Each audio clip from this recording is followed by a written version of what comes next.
ગુજરાતની પવિત્ર ધરા પર લાખો ભક્તોની આસ્થાનું કેન્દ્ર એટલે ચુવાડ પંથકના મહારાણી મા બહુચર.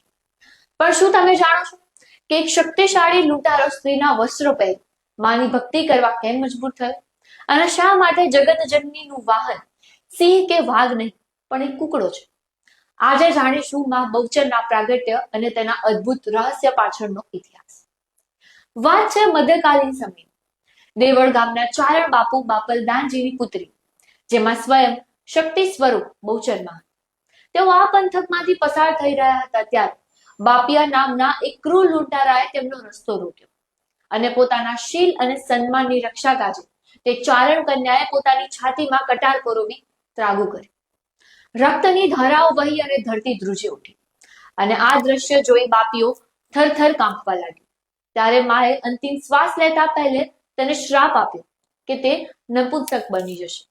જ્યારે બાપિયાએ કગરીને માફી માંગી ત્યારે માએ દયા કરી અને કહ્યું, જો તું સ્ત્રીના વસ્ત્રો ધારણ કરી આ સ્થળે મારી ભક્તિ કરીશ તો જ તારો ઉદ્ધાર થશે. અને બસ આ જ કારણ છે કે આજે પણ બહુચરાજીમાં કિન્નરોના સમુદાય માની આરાધના કરતા જોવા મળે છે. હવે પ્રશ્ન એ થાય છે કે માનું વાહન કુકડો કેમ? પૌરાણિક કથા મુજબ જ્યારે જગદંબાએ દંડાસુર નામના રાક્ષસનો વધ કર્યો ત્યારે મૃત્યુ શૈયા પર પહેલા અસુરે માની ક્ષમા માંગી. માએ તેને આશીર્વાદ આપ્યા અને તે અસુર કુકડાના અવતારમાં પરિવર્તિત થયો. માએ તેને પોતાના ધ્વજમાં અને વાહન તરીકે સ્થાન આપી અમર કરી દીધું. અને માનો પરચો તો જુઓ. લોકવાયકા મુજબ અલ્લાઉદ્દીન ખિલજીના સૈન્યએ જ્યારે આક્રમણ કર્યું અને માના પવિત્ર કુકડાઓને રાંધીને ખાઈ ગયા ત્યારે માએ પરચો બતાવ્યો અને સૈનિકોના પેટમાં રહેલા કુકડાઓએ બાંગ પોકારી અને સૈનિકોનો પેટ ચીરીને કુકડા સજીવન થઈ બહાર આવ્યા. આ જોઈ આખું સૈન્ય ભાગી છૂટ્યું.